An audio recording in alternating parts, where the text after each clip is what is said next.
At exactly 10:15 in the evening, on March 15th, 1932, a new voice spoke to Britain. Not from a theater, not from a music hall, not from a church pulpit, from a building. A brand new building in London. A building so modern, so strange, so utterly unlike anything else in the city that people stopped in the street just to stare at it. Because that night, the BBC opened Broadcasting House, and radio, already powerful, suddenly acquired a cathedral. Yes, it's London calling. London Walks connecting. This is London. Streets ahead. Story time. History time. And here we go. Here's your daily London fix. Today, March 15th, 2026, we go back to March 15th, 1932, to the opening night of one of London's most famous buildings, right there at the top of Regent Street. Now, if you stand there today, just north of Oxford Circus, you see it immediately. The curve of pale Portland stone, the tall central tower, the famous statue of Prospero and Ariel above the entrance. This is Broadcasting House, the headquarters of the British Broadcasting Corporation. But in 1932, it was something brand new. Radio had been around for barely a decade. The BBC itself was only 10 years old. Yet suddenly, it had this vast, futuristic headquarters, designed by the architect George Val Meyer, built on a wedge-shaped site where Regent Street bends into Langham Place, a building shaped almost like the bow of a great ocean liner cutting through London traffic, which is fitting, because the BBC was broadcasting across an ocean of air. Inside, the building was astonishingly modern. Soundproof studios, miles of cable, studios floating on springs so vibrations from passing buses wouldn't spoil the broadcast.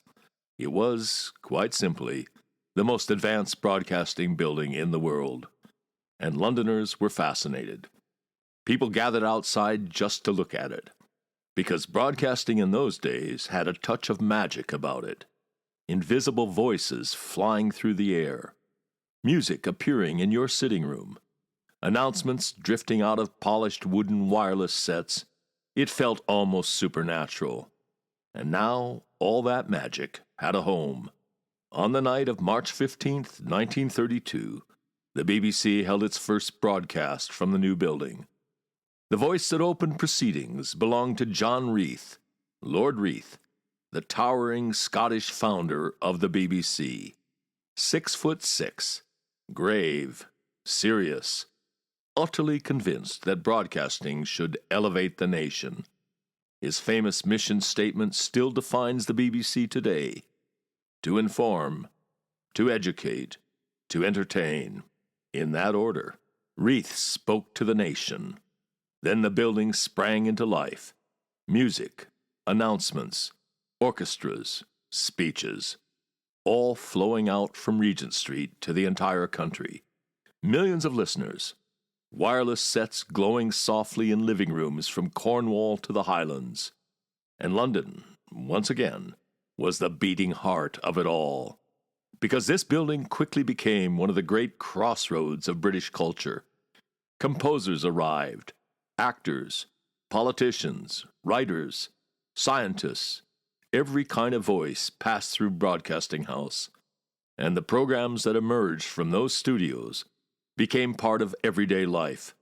Morning news bulletins, children's hour, dance orchestras, drama, comedy, and of course, the most famous sound in British broadcasting history. This is London. The opening words of the BBC World Service during the Second World War. Those 3 words carried enormous weight, because during the war, the BBC became something extraordinary, the most trusted voice in Europe. People in occupied countries risk imprisonment, even death, to listen secretly. Dutch families with curtains drawn, French resistance fighters huddled round hidden radios, Polish soldiers in exile, all listening to London, listening to truth. And it all came from this building, Broadcasting House. But the building itself has its own London drama. In October 1940, a German bomb exploded directly outside. Windows shattered, studios damaged, 7 people killed. But the BBC carried on broadcasting. The famous motto might as well have been, "The show must go on," which it did, through the Blitz, through wartime, through the decades. And Broadcasting House became woven into London life. Walk past the front door and you might see news presenters rushing in, or famous voices heading for the studios, actors, politicians, rock stars, sometimes even the occasional bewildered prime minister. Inside there are dozens of studios, corridors that twist and turn like a small city, and somewhere, always, a red light glowing above a door. On air. Silence, please. Because a voice is about to go out across Britain, or across the world. It's rather wonderful to think about. A building in London, sending words and music and laughter and news into millions of lives every single day. And if you stand outside Broadcasting House today, you might notice something above the entrance. A statue. Prospero, the magician from Shakespeare's Tempest, and beside him the airy spirit Ariel, which is perfect symbolism, because radio is a kind of magic. Invisible voices floating through the air, exactly like Ariel himself. And that magic began in earnest, right there on this very day in 1932, March 15th, 1932, when Broadcasting House first spoke to the nation. Now as for tomorrow, we move from voices to images, from radio waves to black ink and white paper, because March 16th marks the death of one of the most dazzling and outrageous artists London ever embraced, Aubrey Beardsley, illustrator, decadent, master of elegant wickedness, a man who scandalized Victorian London before dying tragically young, 25.